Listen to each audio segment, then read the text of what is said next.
Secret Garden by Frances Hodgson Burnett. Chapter 16. "I won't," said Mary. They found a great deal to do that morning, and Mary was late in returning to the house, and was also in such a hurry to get back to her work that she quite forgot Colin until the last moment. "Tell Colin that I can't come and see him yet," she said to Martha. "I'm very busy in the garden."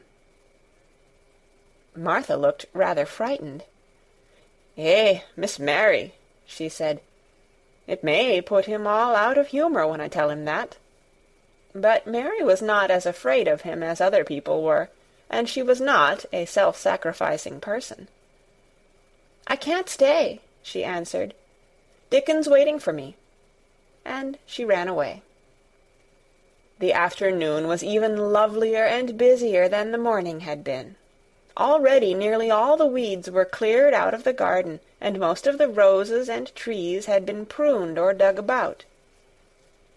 Dickon had brought a spade of his own, and he had taught Mary to use all her tools, so that by this time it was plain that, though the lovely wild place was not likely to become a gardener's garden, it would be a wilderness of growing things before the springtime was over. "There'll be apple blossoms and cherry blossoms overhead," Dickon said, working away with all his might. "And there'll be peach and plum trees in bloom against the walls, and the grass'll be a carpet of flowers." The little fox and the rook were as happy and busy as they were, and the robin and his mate flew backward and forward like tiny streaks of lightning. Sometimes the rook flapped his black wings and soared away over the tree-tops in the park. Each time he came back and perched near Dickon, and cawed several times as if he were relating his adventures, and Dickon talked to him just as he had talked to the robin. Once, when Dickon was so busy that he did not answer him at first, Soot flew onto his shoulders and gently tweaked his ear with his large beak. When Mary wanted to rest a little, Dickon sat down with her under a tree, and once he took his pipe out of his pocket, and played the soft, strange little notes, and two squirrels appeared on the wall, and looked, and listened. "Tha's a good bit stronger than tha was," Dickon said, looking at her as she was digging. "Tha's beginning to look different for sure." Mary was glowing with exercise and good spirits.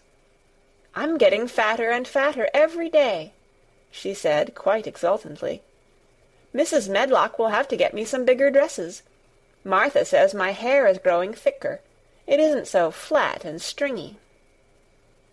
The sun was beginning to set, and sending deep, gold-colored rays slanting under the trees when they parted. "It'll be fine tomorrow," said Dickon. "I'll be at work by sunrise." "So will I," said Mary. She ran back to the house as quickly as her feet would carry her. She wanted to tell Colin about Dickon's fox cub and the rook, and about what the springtime had been doing. She felt sure he would like to hear. So it was not very pleasant when she opened the door of her room to see Martha standing waiting for her with a doleful face. "What is the matter?" she asked. "What did Colin say when you told him I couldn't come?" "Eh," said Martha, "I wish tha'd gone. He was nigh going into one o' his tantrums. There's been a nice to-do all afternoon to keep him quiet. He would watch the clock all the time." Mary's lips pinched themselves together. She was no more used to considering other people than Colin was, and she saw no reason why an ill-tempered boy should interfere with the thing she liked best. She knew nothing about the pitifulness of people who had been ill and nervous, and who did not know that they could control their tempers, and need not make other people ill and nervous too. When she had had a headache in India, she had done her best to see that everybody else also had a headache or something quite as bad. and she felt she was quite right. But of course now she felt that Colin was quite wrong.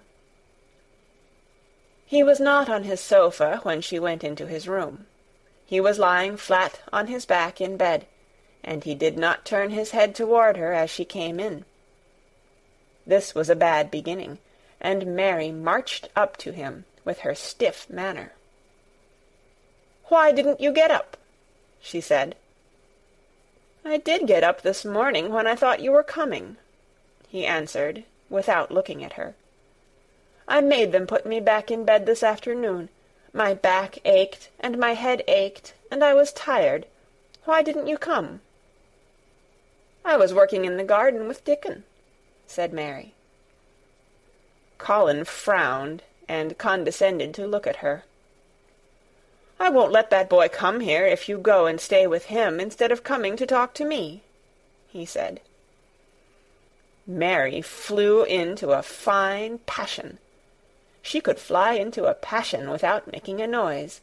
She just grew sour and obstinate, and did not care what happened. "If you send Dickon away, I'll never come into this room again," she retorted. "You'll have to if I want you," said Colin. "I won't," said Mary. "I'll make you," said Colin.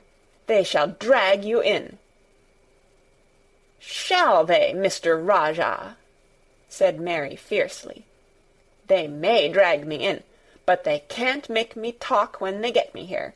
I'll sit and clench my teeth and never tell you one thing. I won't even look at you. I'll stare at the floor." They were a nice, agreeable pair as they glared at each other. If they had been two little street boys, they would have sprung at each other and had a rough-and-tumble fight. As it was, they did the next thing to it.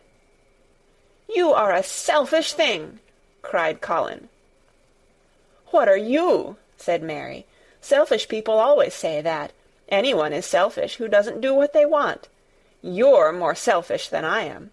You're the most selfish boy I ever saw." "I'm not," snapped Colin. "I'm not as selfish as your fine Dickon is. He keeps you playing in the dirt when he knows I'm all by myself. He's selfish, if you like." Mary's eyes flashed fire. "He's nicer than any other boy that ever lived," she said. He's like an angel." It might sound rather silly to say that, but she didn't care. "A nice angel!" Colin sneered ferociously. "He's a common cottage boy off the moor." "He's better than a common Rajah," retorted Mary. "He's 1,000 times better." Because she was the stronger of the two, she was beginning to get the better of him. The truth was that he had never had a fight with anyone like himself in his life, and upon the whole it was rather good for him, though neither he nor Mary knew anything about that. He turned his head on his pillow and shut his eyes, and a big tear was squeezed out and ran down his cheek. He was beginning to feel pathetic and sorry for himself, not for anyone else. "I'm not as selfish as you, because I'm always ill, and I'm sure there is a lump coming on my back," he said. "And I am going to die besides." "You're not," contradicted Mary unsympathetically. He opened his eyes wide with indignation. He had never heard such a thing said before. He was at once furious and slightly pleased, if a person could be both at one time. "I'm not?" he cried. "I am. You know I am. Everybody says so." "I don't believe it," said Mary sourly. "You just say that to make people sorry. I believe you're proud of it. I don't believe it. If you were a nice boy, it might be true, but you're too nasty." In spite of his invalid back, Colin sat up in bed quite in a healthy rage. "Get out of the room!" he shouted, and he caught hold of his pillow and threw it at her. He was not strong enough to throw it far, and it only fell at her feet, but Mary's face looked as pinched as a nutcracker.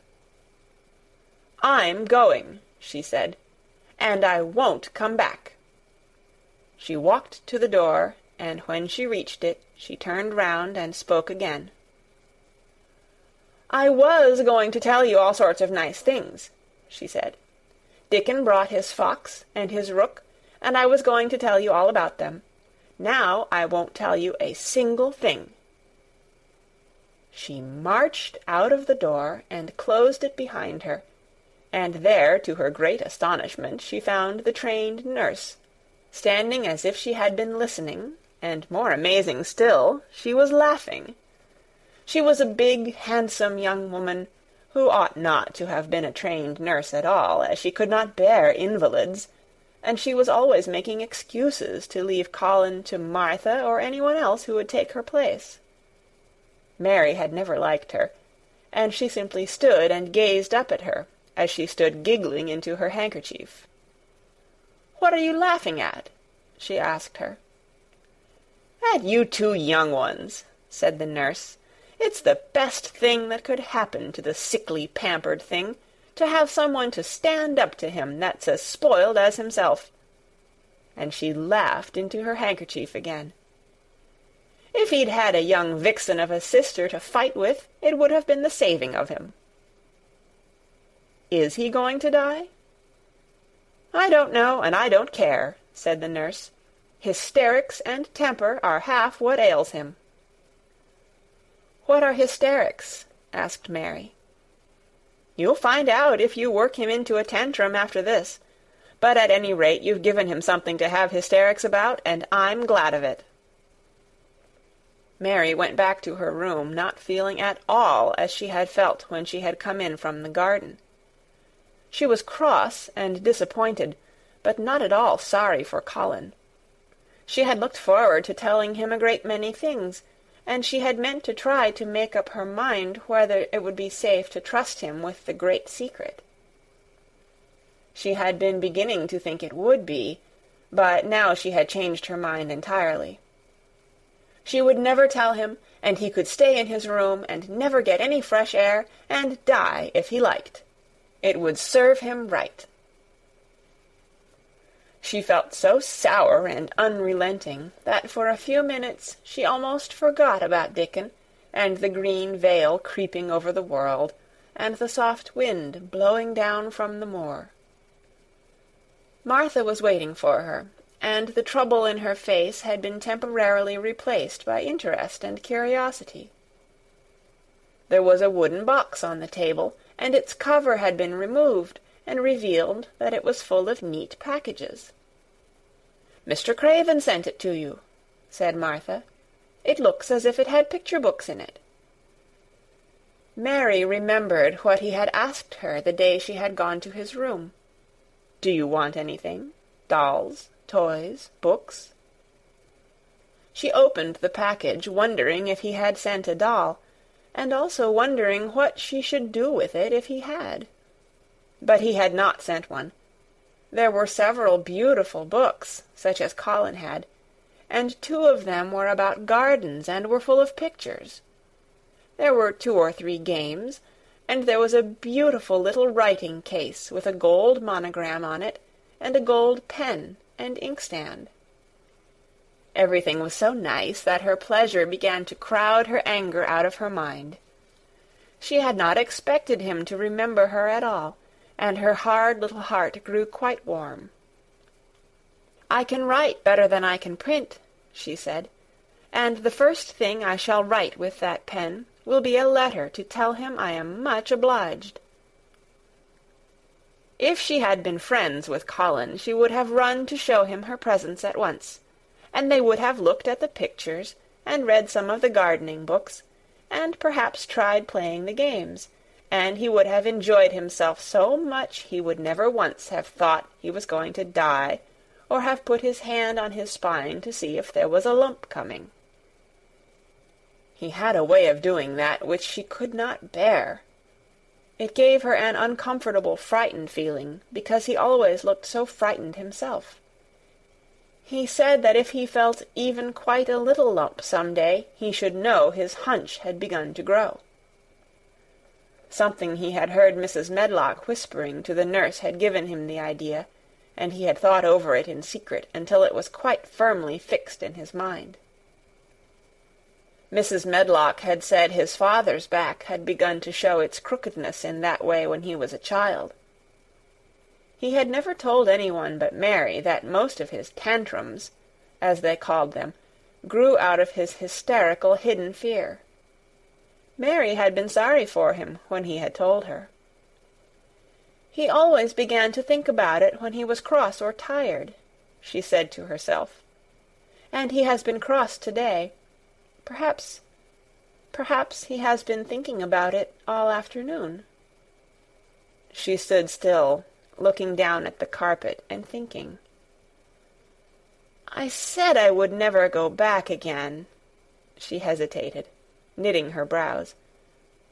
"But perhaps, just perhaps, I will go and see if he wants me in the morning. Perhaps he'll try to throw his pillow at me again, but I think I'll go." End of chapter 16. Read by Kara Schallenberg on February 4th, 2006, in Oceanside, California.